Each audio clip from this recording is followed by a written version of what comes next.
16 साल का एक लंबा इंतजार और अब भारत ऑस्ट्रेलिया के बीच यूरेनियम की बड़ी डील। यह वैश्विक कूटनीति और रणनीतिक साझेदारी का एक बड़ा यू टर्न है। ऑस्ट्रेलिया के यूरेनियम क्यों खास है, लंबे समय तक इनकार और अब भारत से डील तक कैसे पहुंची बात, भारत के यूरेनियम देने के लिए कैसे राजी हुआ ऑस्ट्रेलिया, और सबसे बड़ा सवाल, इस ऐतिहासिक डील से भारत न्यूक्लियर सुपर पावर बनने की राह पर कितना आगे बढ़ेगा। इस वीडियो में हम आपको पूरा मामला बताएंगे।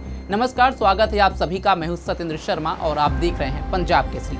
भारत की परमाणु ऊर्जा विस्तार की महत्वाकांक्षी योजना को गुरुवार को एक बड़ा प्रोत्साहन मिला, जब प्रधानमंत्री नरेंद्र मोदी ने ऑस्ट्रेलिया के साथ लंबे समय से प्रशिक्षित यूरेनियम आपूर्ति समझौते को अंतिम रूप दिया। दोनों नेताओं ने प्रशासनिक व्यवस्था पर हस्ताक्षर किए, जो 2015 के India Australia civil nuclear cooperation agreement को अब फाइनली ऑपरेशनल बना देगा। मतलब साफ है, ऑस्ट्रेलिया अब भारत को शांतिपूर्ण उद्देश्यों के लिए यूरेनियम सप्लाई कर सकेगा, वो भी IAEA की सख्त निगरानी में। यह सफलता ऐसे महत्वपूर्ण समय पर मिली है जब भारत परमाणु ऊर्जा उत्पादन को आज के लगभग 8 गीगावाट से बढ़ाकर 2047 तक 100 गीगावाट के महत्वाकांक्षी लक्ष्य तक पहुंचाने का प्रयास कर रहा है।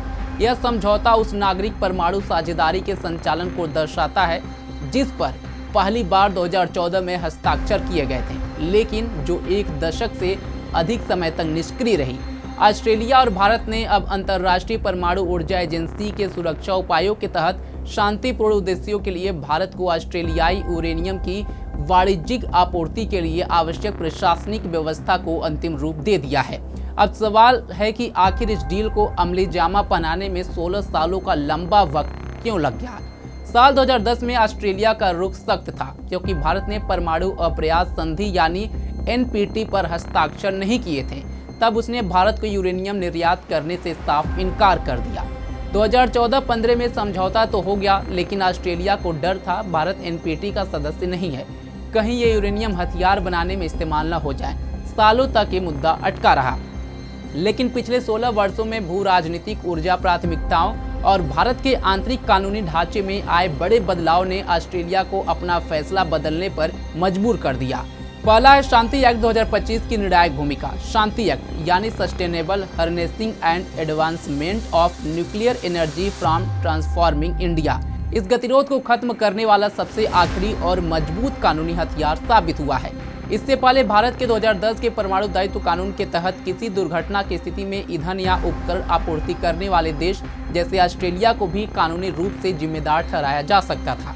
विदेशी कंपनियां इस जोखिम से डरती थीं। 2025 के शांति एक्ट ने इस कानून को बदलकर अंतर्राष्ट्रीय मानकों के अनुरूप किया, जिससे विदेशी सप्लायर्स को कानूनी सुरक्षा मिली। इस एक्ट ने भारत की नियामक संस्था AERB को स्वतंत्र वैधानिक दर्जा दिया, जिससे ऑस्ट्रेलिया जैसी वैश्विक शक्तियों को भारत के परमाणु सुरक्षा तंत्र पर भरोसा बढ़ा। दूसरी वजह है चीन का उभार और क्वाड गठबंधन। पिछले 1.5 दशक में हिंद प्रशांत क्षेत्र के समीकरण पूरी तरह बदल चुके हैं। चीन की बढ़ती सैन्य और आर्थिक आक्रामकता ने भारत और ऑस्ट्रेलिया को बहुत करीब ला दिया है। आज दोनों देश क्वाड के रणनीतिक साझेदार हैं। ऑस्ट्रेलिया समझ चुका है कि चीन को संतुलित करने के लिए भारत को एक मजबूत आर्थिक और रक्षा शक्ति बनाना जरूरी है। तीसरा है भारत का बेदाग रिकॉर्ड और वैश्विक छूट। भले ही भारत ने अब भी NPT पर दस्तखत नहीं किए हैं, लेकिन उसका परमाणु अप्रसार का ट्रैक रिकॉर्ड हमेशा बेदाग रहा है। भारत ने कभी अपनी तकनीक किसी दूसरे देश को लीक नहीं की है। 2008 में मिले NSG वेबर के बाद जब अमेरिका और फ्रांस जैसे देशों ने भारत के साथ नागरिक परमाणु समझौते किए, तो ऑस्ट्रेलिया के लिए भी अपनी पुरानी नीति पर अड़े रहना व्यवहारिक नहीं रह गया था। चौथा है स्वच्छ ऊर्जा और सख्त IAEA निगरानी। भारत ने 2047 तक 100 गीगावाट परमाणु ऊर्जा का लक्ष्य रखा है। ऑस्ट्रेलिया के पास दुनिया का लगभग 1/3 यूरेनियम है। शांति एक्ट के तहत भारत ने अपने असैन्य और सैन्य परमाणु कार्यक्रमों को स्पष्ट रूप से अलग रखा है। यह यूरेनियम विशेष रूप से अंतर्राष्ट्रीय परमाणु ऊर्जा एजेंसी की सख्त निगरानी में केवल बिजली बनाने के लिए इस्तेमाल होगा, जिससे ऑस्ट्रेलिया की चिंताएं खत्म हो गई है। शांति एक्ट के जरिए सुधरे घरेलू कानूनों और हिंद प्रशांत क्षेत्र की कूटनीति ने 16 साल पुरानी भारत और ऑस्ट्रेलिया की इस दीवार को ढहा दिया है।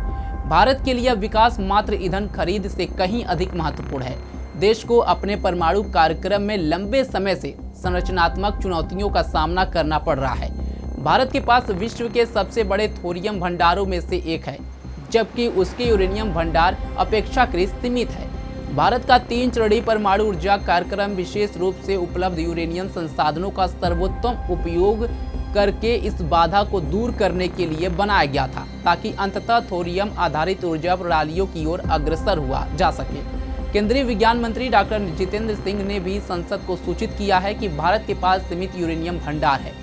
इस समझौते का समय विशेष रूप से महत्वपूर्ण है, क्योंकि यह शांति अधिनियम के पारित होने के कुछ महीनों बाद हुआ है, जिसे औपचारिक रूप से सतत परमाणु ऊर्जा दोहन एवं विकास अधिनियम 2025 के नाम से जाना जाता है। इस कानून को दशकों में भारत के परमाणु क्षेत्र का सबसे बड़ा सुधार माना जाता है। यह देश के परमाणु ढांचे का आधुनिकीकरण करता है, जो नियामक निगरानी के तहत निजी क्षेत्र की अधिक भागीदारी के द्वार खोलता है। इस संदर्भ में देखा जाए तो ऑस्ट्रेलिया यूरेनियम समझौता शांति अधिनियम के बाद की पहली बड़ी अंतर्राष्ट्रीय सफलताओं में से एक माना जा सकता है। इससे भारत को दुनिया के सबसे बड़े यूरेनियम भंडार से ईंधन प्राप्त करने की सुविधा मिलती है, ऊर्जा सुरक्षा मजबूत होती है, कम कार्बन वाली बिजली की ओर संक्रमण को समर्थन मिलता है और दुनिया के सबसे महत्वाकांक्षी परमाणु विस्तार कार्यक्रमों में एक को नई गति मिलती है। दोस्तों, ये सिर्फ यूरेनियम का डील नहीं है, ये भारत की क्लीन एनर्जी और स्ट्रेटेजिक पार्टनरशिप का नया अध्याय है। आपको क्या लगता है, भारत न्यूक्लियर पावर में कितनी तेजी से आगे बढ़ पाएगा? कमेंट बॉक्स में हमें जरूर बताएं। फिलहाल अभी के लिए सिर्फ इतना ही। देश दुनिया की तमाम खबरों के लिए जुड़े रहे हमारे साथ और देखते रहे पंजाब केसरी। धन्यवाद।